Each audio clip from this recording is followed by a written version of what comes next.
folks, let's talk about the market. Let's talk about old Magic cards. We got a small little vintage collection here all the way from the Philippines. Very, very well loved, to say the least. But there was a couple cards, and usually I don't engage in smaller transactions and things, but there was a couple cards in this from Arabian Nights that did lure me in and get me interested, which would be these top couple cards right here. Essentially, this right here was what excited me, the 2 City of Brass. We got 2 played cities over here. Honestly, great eye appeal. 2 played City of Brasses over here. And we have a couple little bottle of Saloon, Cabal Ghoulie Rudy. And, even old Abulettes, have held up pretty good. Even in rough played, very loved condition. They've held up very well, even with a reprint and everything. But the point of this video is I actually want to talk mostly about all kinds of other random stuff and things in this pile, and a lot of things I see all the time. And that is a well-loved, heavy played card. My goodness. I really want to talk about some other things. And so, we have a couple Arabian Nights. There's not much to say about that. Everybody knows those couple cards are great. But when you look at a card like Helms, I get questions on alliances all the time, and especially Force of Will coming up, the old Therese signature, beautiful. So it's amazing that he had a Therese, and we'll go over that in a second. Especially all the way in the Philippines, he must have had it shipped or bought it from someone else, or maybe he traveled to some GPs back in the day. Alliance cards. People have been asking me, Rudy, what do you think of alliances? And then the next question I get is, Rudy, what about some of the Urza's cards? Rudy, what about the Ice Age and lower tier Fallen Empire? We're starting to get a little bubbling action on that. I'm getting a little bit more.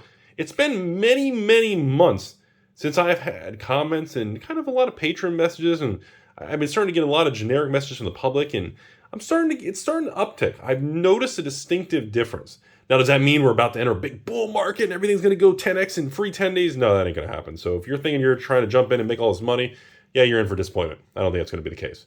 But anyways, I still firmly believe Alliance booster boxes are the king.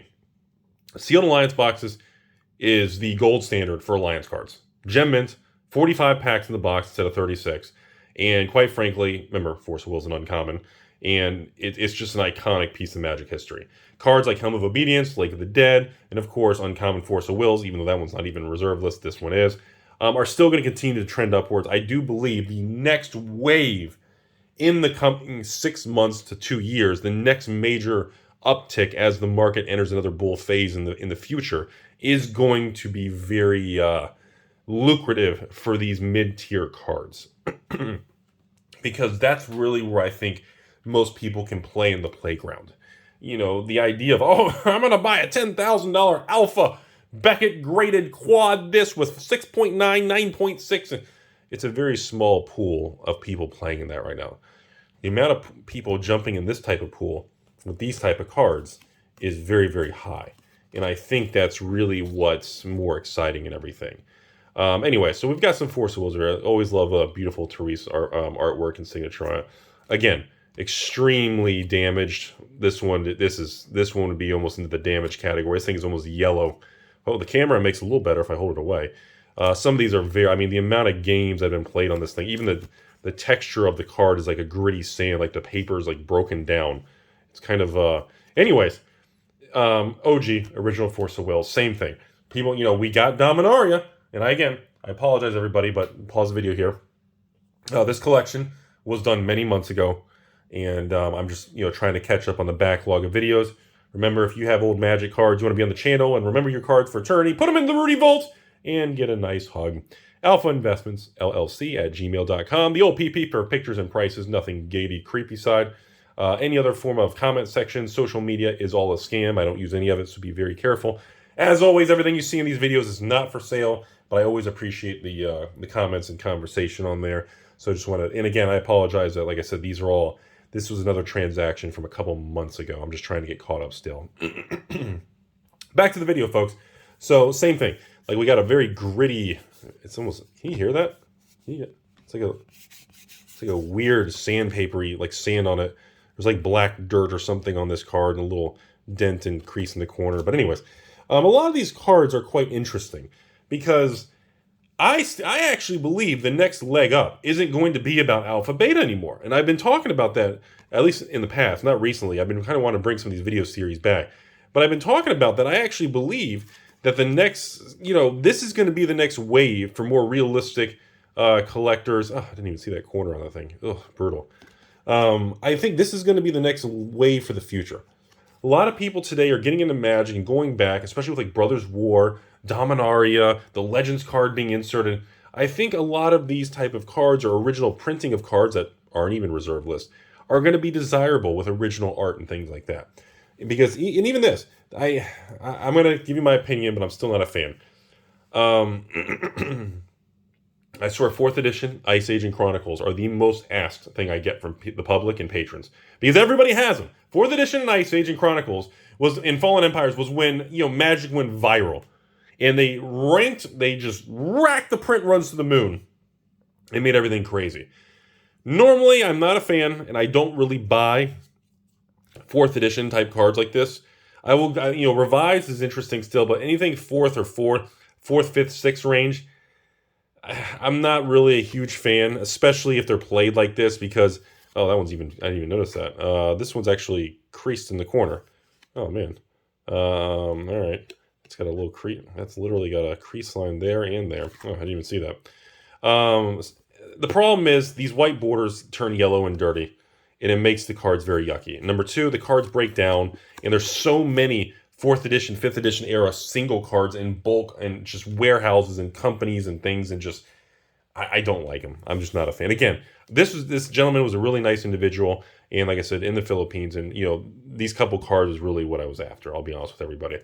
Again, land tax very nice, but again, we got another creased bent corner over there. This happens a lot too. A lot of people contact me and they say, Rudy, I got beautiful strip mines and we got some factories and everything.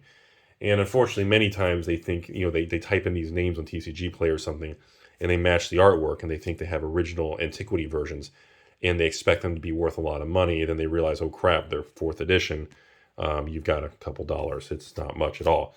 I run into that quite a bit, and unfortunately, that is just a nasty reality. It happens a lot with,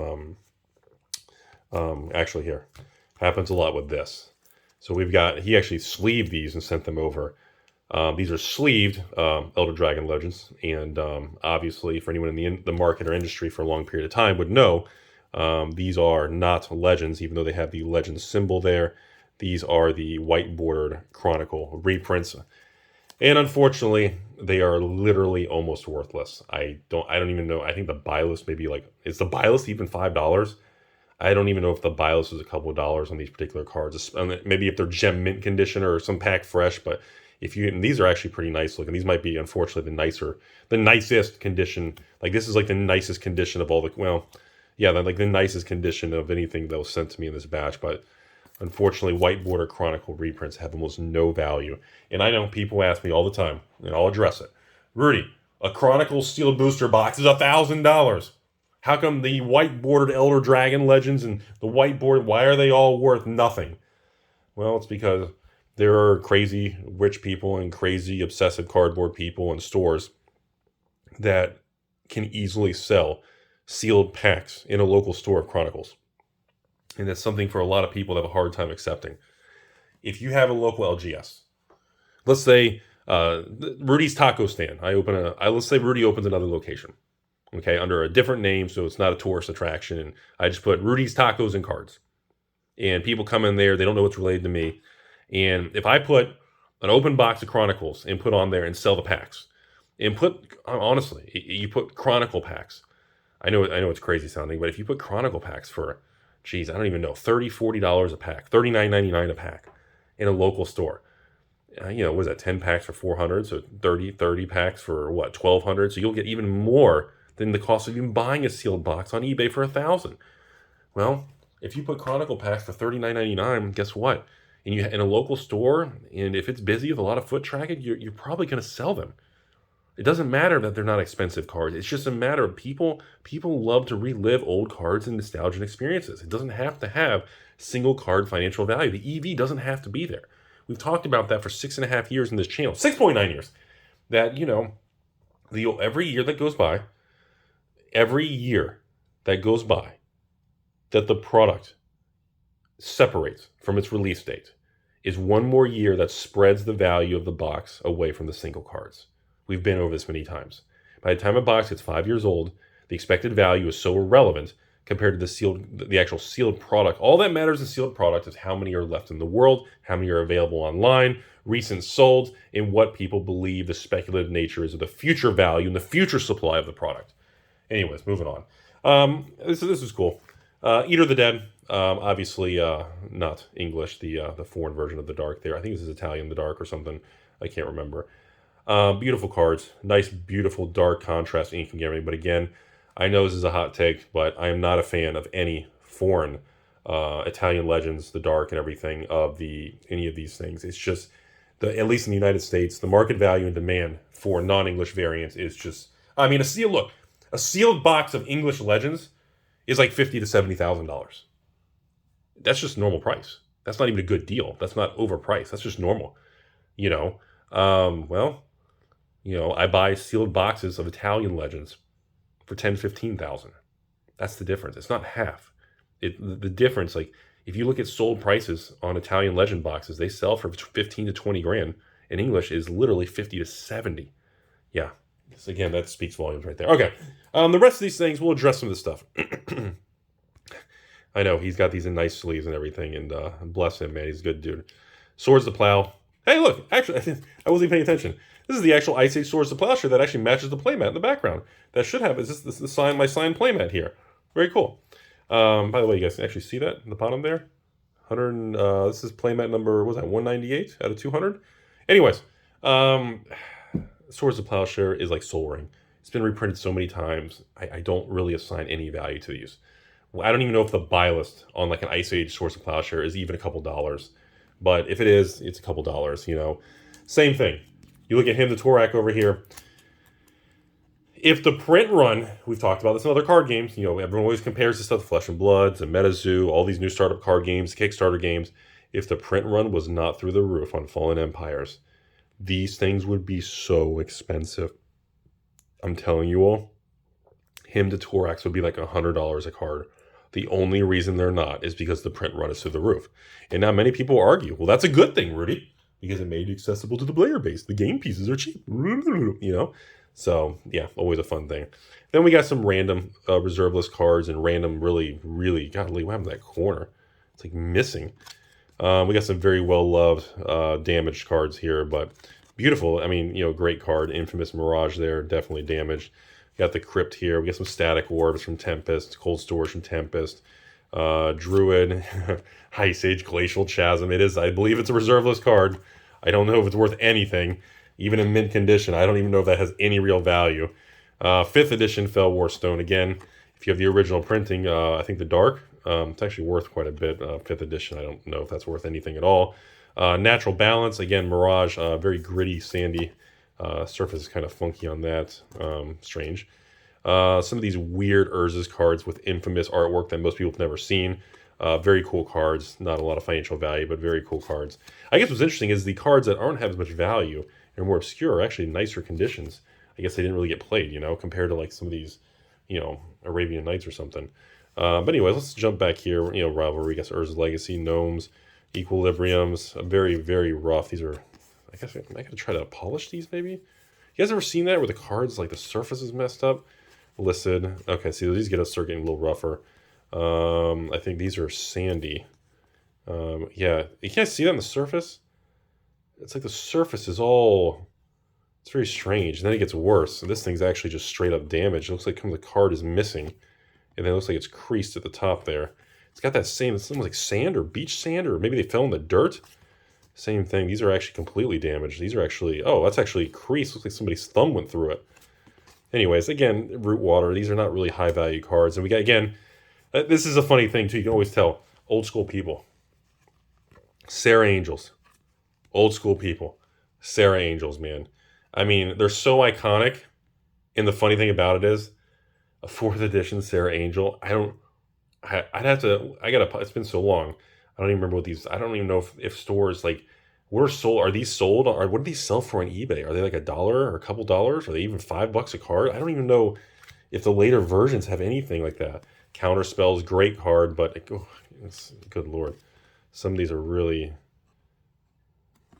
I guess back in the day, a lot of these must have been played without sleeves, or some of these look like they were slid on concrete. And maybe that, or maybe a beach, because this one's actually water damaged. It's actually like the middle of the card is almost like, it feels thinner, like some of the card is missing. It's like got a crease or a warpness to it. Huh. Anyways, it's not a big deal. It's not worth a ton. But anyways, denials, little cheap man's counterspell. Again, same thing. If you're an old school player back in the day, Singer Vampires, Sarah Angels, these were deemed major playable big deal cards, even though they're not worth anything today. You can definitely tell. And we got some 4 in the dark cards. Not really much of anything there. We got some regular, the dark cards. And, oh, we got a little Hag and People of the Woods, but, oh, I think that one's destroyed. Is that actually, oh, the card's actually ripped? Yeah, I think the card's, oh, God. Yeah, so that one's, anyways. So, I think I want to wrap it up there, and, I think the biggest takeaway of this video is, I want to share some of these things. Again, I don't usually film, and a lot of times I don't really cover, and I usually don't really engage in smaller transactions. They tend to be, they can be more back and forth and time consuming and just really not worth it. But like I said, the biggest thing of this story was, unfortunately, yeah, the cards showed up, if I remember correctly, a couple months ago when we did this transaction. This has been in the queue here, off the side, off camera. And I remember, unfortunately, being disappointed in the condition because, you know, on a video like this, if someone sends me a picture, I say, okay, well, these are Chronicles, so they're not going to be worth much. I get it.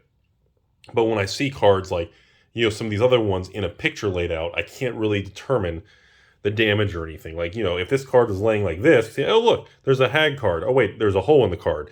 You know, there's a lot of things like that you're really not going to know until you get down to it. And then when you handle the cards and you notice that they all have a sand, dirt, grittiness in the surfaces, and there's moisture issues, and, you know, but that's why a lot of these older cards have a lot of premium to them. If you can find minty, fresh cards, that's why old Magic cards, and this is something we've talked about in other YouTube videos and everything. People say, Rudy, how come nobody grades the new Magic cards? Why isn't people send off and get a PSA 10 of the new, I don't know, Double Masters textured card? Why aren't people grading and sending off to Beckett for some new quad, pristine, whatever, for a new Boulder's Gate card or something? Well, you know, the premium's not really there. And of course, now with the cost of grading slowly coming back to normal from Beckett and PSA, it's becoming more realistic. But again, the old cards have such a premium because most of the old cards look like this. And when they look like this, well, if you find minty fresh cards or sealed product, it's a really special thing. Because majority, if I see, like, I always say this, if you took a print run of Alpha, they were originally given out at conventions on the West Coast, driven around in a car, handed out at conventions, people played them, threw them away, tried them. Like Alpha cards, like, you know, I've said this a long time. This is just Rudy's opinion. Again, I have no evidence. I think 50% of Alpha cards don't even exist. I don't even really exist. I think they're destroyed. They're gone. They're gone. Between being trash and demos and handed out as trial things and gifts at the very beginning, I think they're gone. I think half of Alpha cards don't even exist. Okay? So out of the 11 or 1,000, let's just make an even number. Out of 1,000 Alpha rares, I think it's like 1,050 or whatever it was. And when somebody made a comment on that recently, I thought it was 1,100, but out of 1,000 Alpha rares, 500 probably exist. Out of those 500, honestly, how many exist in gem mint or unopened condition? 10%? 20%? Well, I would say out of 500, I'd say 10% of those are gem mint condition. So I'd say 50 of the original 1,000 Alpha rares exist in beautiful museum quality condition pieces. Okay? So out of those 550, 10% are minty. I'd say another maybe 250 are probably light played to played. And in the last 200, another 40, 50% is just going to be wrecked like these cards here. So when you think about that, that's why old cards have such a premium, because it's the same thing with Arabian Nights. If you Rudy, there's like 20,000 of that Arabian Night, I don't know, rare printed or something, or I don't know, Serendib. There's 20,000 copies, Rudy. Okay. Do you really think 20,000 copies exist today? You think 20 or you think 30,000 or 20,000 copies of Library, or, well, those are uncommons, of Bazaar exists? Remember, Bazaar was not deemed an expensive, awesome card for the first 5-10 years of its life. It was not, people were disappointed to open a pack of Arabian. Oh, Bazaar of crap. People threw them away, ripped them, trade them, dumped them. You see my point? You have to view things through a proper lens of long term of how we got here and what things are worth. And in my opinion, that's why 4th edition, White Border Chronicles, Ice Age, Fallen Empires, Swords to Plowshare Uncommons, Hymn to Thorax, that's why these are not desirable. And these are desirable. That's why Sarah Angel over here and Singer of Empires over here are, my God, what year was this? 95, right? Aren't these 95? 1995. It's 2022, folks. Why is that card not worth a lot? And again, I think people forget to realize that, remember, it's something like 96% of all Magic cards are almost worthless bulk. Like, I forgot what it was. Somebody ran the numbers. I think it was like 96.8% or 97.8, or it's some outrageous number that like 97% of all Magic cards are considered worthless bulk. Like, do people fully understand that concept? I would say Pokemon might be even worse at like 99%. So I hope you all learned something today. As always, beautiful world out there. Hope you guys enjoyed going through this, learning about Rudy's thought process, looking at some old cards. And as always, folks, make sure you surround yourself with some good people. Don't let the negativity get you down.